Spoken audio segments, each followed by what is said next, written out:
partage d'un repas, que ce soit en famille ou avec des amis, ça reste quelque chose de central. On ouvre en septembre 2024 un lieu, la Maison du Goût, qui va accueillir toutes les écoles, primaires, maternelles, avec une cuisine pédagogique, des salles de réunion. L'assiette est finalement la géographie de nos territoires et de nos terroirs. Si on peut, oui, former les gens à cuisiner, à préparer leurs repas, au contraire. Si on les éduque, effectivement, si on leur apprend tout ça quand ils sont petits, naturellement plus tard, ils referont la même chose. On aime encore mieux ce qu'on fait quand on participe à le préparer. Je pense à la question des petits déjeuners gratuits à l'école, parce qu'on n'apprend pas bien si on commence la journée le ventre vide.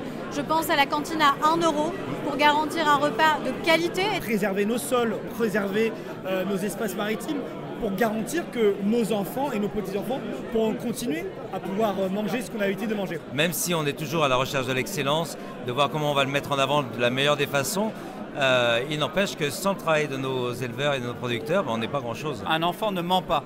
Quand vous lui donnez quelque chose, si c'est bon, si le produit est bien fait, s'il n'est pas travesti, s'il est parfaitement cuisiné, il va adorer. C'est de reconnecter des gamins qui ont perdu complètement ce lien, donc de faire ces sorties et des cours de cuisine. On a supprimé, pour des raisons économiques, beaucoup des cuisines en régie qui existaient dans les départements, mais même dans les EPCI. Mais ça doit également être une alimentation plaisir, parce que c'est ça aussi la France, c'est se faire plaisir à table et se faire plaisir en étant en famille. Quoi de plus naturel que d'expliquer aux enfants comment poussent, encore une fois, les légumes, la vigne. C'est très intéressant quand on cuisine pour un enfant, parce que tout est à découvrir. Simplement leur expliquer qu'une pomme, ça pousse pas dans un réfrigérateur, ça pousse sur un arbre et derrière, il y a un agriculteur. 18% des moins de 21 ans en France sont obèses, 30% aux États-Unis.